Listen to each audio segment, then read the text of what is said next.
गृह के करी करे हो, क्षमा सकल अपराध अब होय प्रसन्न बर दे हो। हे बाबा, आप एक काम करना, कभी भी अगर मेरी बेटी से कोई गलती हो जाए, अपराध हो जाए, आप उसको मैना और हिमालय का अपराध समझ के क्षमा करना। क्यों? क्योंकि हमने अपनी बेटी को गृह कार्य में दक्ष बनाया है। अगर फिर भी वो कोई गलती कमी करती है तो उसको बेटी की गलती नहीं, हमारी गलती समझना। इसका मतलब अगर हमारी बेटी गृह कार्य में दक्ष नहीं है तो बेटी की गलती नहीं है, माँ बाप की गलती है। और आजकल की सबकी बेटियों का यही हाल है। सब कहते हैं महाराज सब के लिए जाने, और लोग ये कहने में बड़ी बहादुरता समझते हैं अपनी बेटी को कुछ हो या ना हो, गृह कार्य में दक्ष बनाइए। भाई, गृहस्थ चलाना, घर को चलाना, घर को संभालना, ये बेटी को सबसे पहले आना चाहिए। आपके घर में खूब धन हो लेकिन घर ही न संभला हो तो क्या करोगे बताओ? आज कह रही है कृपानिधि कृपां कृत्वा शिव संपादयिष्यति सहस्र दोषं पार्वत्या आशुतोष क्षमिष्यति।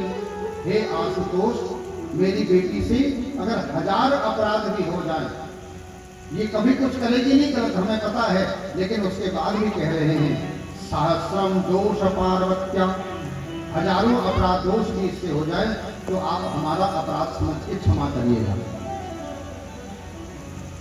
ये कहना चाहिए जमाई से। और आजकल की माताएं कहती हैं बिल्कुल जमे जब चलकर कुछ करिया, ऐसी सासू को डूब मरना चाहिए चुल्लू भर पानी में। ऐसा सासू कह रहा, मैं नहीं कह रहा। एक बात बताइए, कभी कथाओं को समझिए। जमाई से कभी ये नहीं कहना चाहिए मेरी बेटी के सामने झुक जाना। जो सास ससुर ऐसा कहते हैं उनको नरकागामी होना पड़ता है। थोड़ा राम कथा में भी दृष्टि डालो। राम जी जब झुकते नहीं है ना, सीता मैया बरमाला लेके खड़ी है तो सहेलियां गई जनक जी के पास, बोली कहो अपने जमाई से झुक जाए। तो वहां जनक जी कहते हैं मैं वो ससुर नहीं हूं जो अपने घर जमाई को बुलाकर कहूं मेरी बेटी के सामने झुक जाए।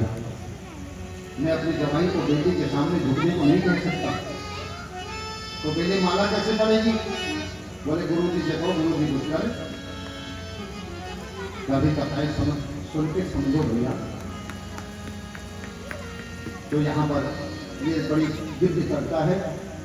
और अंत में भगवान शिव ने कहा माँ आप चिंता न करिए, आज तक जो आपका प्राण थी ना आपकी बेटी, अब वो मेरा जीवन है। अच्छा, जो विवाह करके ले जा रहा हूँ उसने भी समझना चाहिए मैं जिसको ले जा रहा हूँ अब वो मेरे साथ क्या है। एक बात बताऊं, पत्नी से ही सब कुछ होता है। पत्नी से संसार, पत्नी से सुख, पत्नी से दुख, पत्नी से ही सर्वस्व है। पत्नी ना हो यज्ञ करने का अधिकार नहीं, पितरों को तर्पण देने का अधिकार नहीं, देव यज्ञ करने का अधिकार नहीं होता, कुछ नहीं मिलता। इसलिए जब गृहस्थ आश्रम में प्रवेश कर लिया है तो व्यक्ति को पत्नी की अहमियत भी समझनी चाहिए। आज यहाँ पर ये सारी चर्चा है। भगवान शिव ने बहुविध संग सासु समझाई, बहुत प्रकार से अपनी सास को समझाया, पूरा आश्वासन दिया आप चिंता न करो बेटी, तुम्हारी तो बेटी है, मेरा तो जीवन है।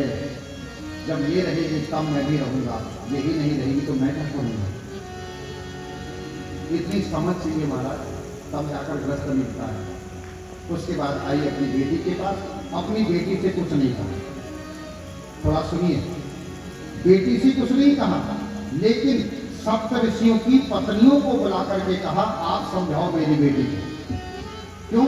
क्योंकि मेरी बेटी है, मेरी बात नहीं समझेगी, तुम्हारी समझेगी। यहाँ पर कथा कह रही है अपनी बेटी को स्वयं न समझाओ, जो समझदार है उनसे समझवाओ। किस किस को बुलाया है पता है आपको? सावित्री, लोपद्रमा, अरुंधति, सांडली, शत्रुपा, अनुसुईया, लक्ष्मी, स्वधा, स्वाहा, संज्ञा, स्मृति, ये बड़ी बड़ी जो पतिव्रता नारियां है, इनको बुलाकर के कहा मेरी बेटी को बताओ एक पतिव्रता नारी को ससुराल में कैसे रहना चाहिए। विवाह से पहले का जीवन अलग है, विवाह के बाद का जीवन अलग होता है। ये इसको समझाओ। अच्छा, सबसे पहले पता है क्या कहा? पार्वती बेटा, एक पतिव्रता नारी का सबसे बड़ा धर्म यही है, वह पत्नी अपने पति से कभी भी मुंह न लगे। ये सबसे बड़ा धर्म है। कभी पति को पलट के जवाब नहीं देना चाहिए। ये पतिव्रता नारी का धर्म है। और कहा, पति के भोजन करने के बाद भोजन करना चाहिए, पति के सोने के बाद सोना चाहिए, पति के जगने से पहले। ये बड़े नियम यहाँ सब है, लेकिन चलो इतना तो आज नहीं हो सकता। और उसके बाद पता क्या कहा? अगर तुम जीवन भर सौभाग्यवती रहना चाहती हो, इस बात को सुनो सब लोग, तो क्या करना? बिना श्रृंगार के कभी भी पति के सामने मत आना। जिस स्त्री को सदा सौभाग्यवती रहने की इच्छा हो, उस स्त्री को बिना श्रृंगार के पति के सामने नहीं आना चाहिए। अच्छा, श्रृंगारों के नाम भी लिखे हैं, क्या क्या करना चाहिए। अगर आपको विस्तार से समझना हो ना, शिव महापुराण पढ़िएगा, इसमें रुद्र संहिता में पार्वती खंड में विदाई वाला प्रसंग पढ़िएगा, समझ में आएगा। क्या कहा? केश संस्कार करणी कबीर करणादिभूषणम् भर्तुर आयुर्मिच्छन्ते दूरेण पते प्रता। जिस स्त्री को इच्छा हो मैं सदा सौभाग्यवती रहूं, उस स्त्री को सबसे पहले अपने बालों में गांठ बांध के रखना चाहिए। खुले बाल नहीं रखने चाहिए। खुले बालों से जो रहेगी उसके पति का देहांत उससे पहले होगा। ये लिखा है, भर्तुर आयुर्मिच्छन्ति। पति की आयु कम होती है जब खुले बालों से कोई स्त्री घूमती है। बिना चूड़ी का हाथ हो, बिना मंगलसूत्र का गला हो, बिना मांग में सिंदूर हो, ये सब आयु कम करने वाले हैं। किसके? पति की। यहाँ पर नाम भी लिखे हैं, इसलिए मैंने कहा आप पढ़िए। इसलिए अपनी बेटियों को बचपन से आदत डालिए, बेटा खुले बालों में नहीं रहना। किसी न किसी जन्म आपको वैधव्य का दोष दिखाएगा ही। और उसके बाद कहा, मासिक धर्म के आने पर 3 दिन तक पति को मुख मत दिखाना। इसलिए हमारे यहाँ कहते हैं 4 दिन अलग रहना। स्त्री धर्मेण त्रिरात्रं च समुखं नैव पश्येत्। स्त्री धर्मेणी त्रिरात्रं च, 3 रात्रि तक अपने पति को मुख मत दिखाना। अपने शब्दों को उसके कान में मत पड़ने देना। इतना बड़ा दोष है। लेकिन आजकल के पढ़े लिखे समाज के लोग समझते हैं ना, हम तो थोड़ा पढ़ लिख लिए, हाईटेक हो गए, एजुकेटेड हो गए। लोगों को लगता है ना, लोग बोलते हैं कुछ नहीं होता। अरे कितना बड़ा दोष है, कभी शास्त्रों में पढ़ो इसको। जो खाता है उनके हाथ से उस समय में, जो उनके संग रहते हैं उनका बड़ा बुरा हाल होता है। हाँ, कोई सत्कर्म उनको फल नहीं देता, कोई पुण्य कर्म उनको फल नहीं देता। और मरने के बाद तो बड़ी दुर्गति है। जीते जी तो जो है ही है, मरने के बाद और खतरनाक गति होती है। लोग बोलते हैं ना, कहाँ लिखा है? यहाँ लिखा है, आओ पढ़ो। कई लोग बोलते हैं ना, ये तो सब कहने की बातें, कहाँ लिखा है? कहाँ नहीं लिखा है? यहाँ पर इसके बारे में लिखा है। इसलिए हो सके तो भैया अपने बच्चों को समझाइए। ठीक है, पढ़ो लिखो। मैं तो कहूँ आप प्रधानमंत्री, मुख्यमंत्री, राष्ट्रपति सब बन जाओ, लेकिन भैया धर्म से बड़े नहीं हो सकते, परंपराओं से बड़े नहीं हो सकते, कुल रीति रिवाज से बड़े नहीं हो सकते।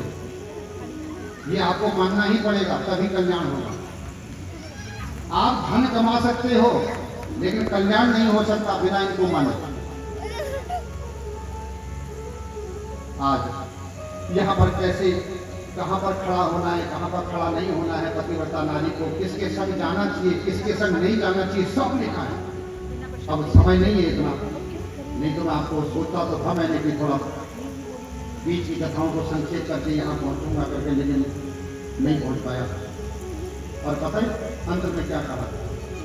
धन्या पतिव्रता नारी, धन्य है पतिव्रता नारी, धन्य है वो माता पिता, धन्य है वो पुरुष जिसको ऐसी स्त्री मिली है, धन्य है वो माँ बाप जिसको ऐसी बेटी मिली है, धन्य है वो घर, धन्य है वो समाज जहाँ पतिव्रता नारी होती है। किसी के जीवन में बहुत दुख कष्ट परेशानियां हो ना, पतिव्रता नारी के पैर छू लो, उसका हाथ अपने सर पर रखवा लो, सारी समस्याओं का समाधान हो जाता है। जैसे गंगा स्नान के बाद सारे पाप नष्ट हो जाते हैं, ऐसे ही पतिव्रता नारी के स्पर्श मात्र से सारे दोष नष्ट हो जाते हैं। यहाँ पर पतिव्रता नारी की बड़ी महिमा लिखी है।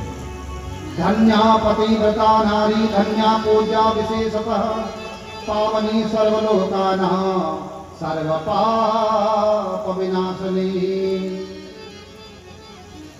एक स्त्री से ही घर होता है, स्त्री से ही परिवार होता है, स्त्री से ही समाज होता है, स्त्री से ही सुख होता है। बिना स्त्री के जीवन में कुछ नहीं मिलता। एक बात बताएं, अगर आपकी पत्नी है, आप किसी भी घर में आइए जाइए, आपका बड़ा सम्मान होता है। अगर आपकी पत्नी नहीं है, अगर आप किसी के घर में जाएंगे तो लोग आपको अच्छा नहीं मानते। पता लोग क्या कहते हैं? भले मुंह के सामने कहेंगे चाह पी जाओ बैठो, लेकिन पीछे कहेंगे तैजे शरण नहीं तजी देवी ना तो घर की दूसरा घर होना पड़ा। सच बता रहे हैं आपको।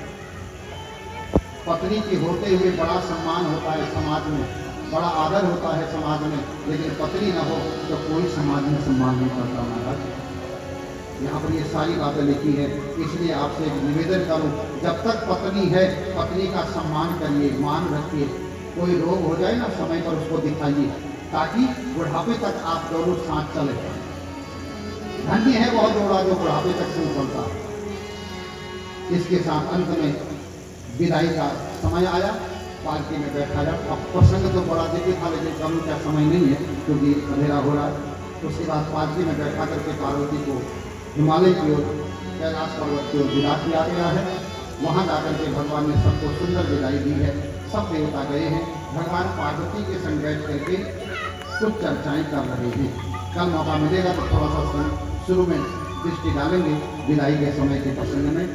इसी के साथ आज की कथा को विराम, कल देखते हैं क्या होता है कथा में। इसी के साथ 2 मिनट के लिए सब लोग नाम से कीर्तन करें। हरे राम राम राम सीता राम राम।